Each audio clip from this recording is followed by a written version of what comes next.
It was late on in '88, and I'd gone to this outdoor rave held in this disused aircraft hangar in Kent. Paradise, the thing was called, and it's fucking incredible.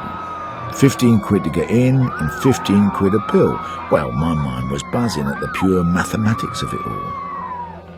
If we could move into this one, we'd be laughing. Turns out it was run by this public schoolboy type called Ben Holroyd Carter. He was using ex-squaddies as their security, not any London faces, out-of-towners, yokels. We put together an extra tasty team of heavies for the takeover. Then we kidnapped him and took him to this lockup that Beardsley used for such purposes. We tied him to a chair and knocked him about a bit. Beardsley let him know of the new arrangement. We'd take 50% of the takings and control all the drugs at the raves. I held my Stanley under his nose.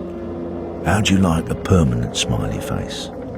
So, Paradise was ours, and all through the next year, Holroyd Carter puts on all these big fuck-off raves around the southeast. Order a takeaway and have a few drinks. Decide to stay off the gear tonight. Get an early one, yeah. Phone Karen up. It rings a couple of times, then this recorded voice comes up. The number you have dialed has not been recognised. Please check and try again. I phone her again, same poncy voice telling me I've not been recognised. Fuck. Karen's changed her number. Aggie met a good many acquaintances.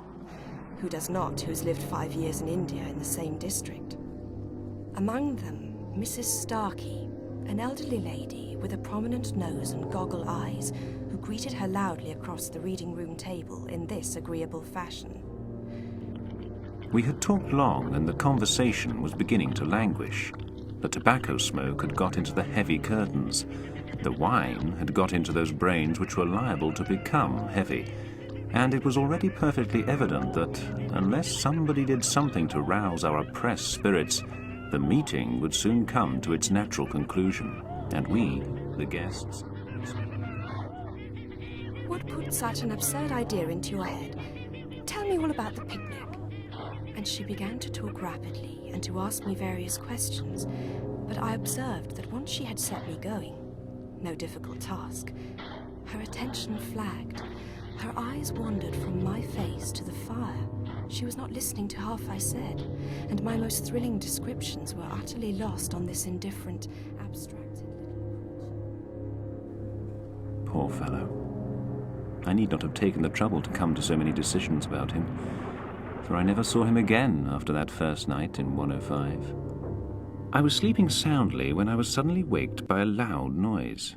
To judge from the sound, my roommate must have sprung with a single leap from the upper berth to the floor. I heard him fumbling with the latch and bolt of the door, which opened almost immediately, and then I heard his footsteps as he ran at full speed down the passage, leaving the door open behind him.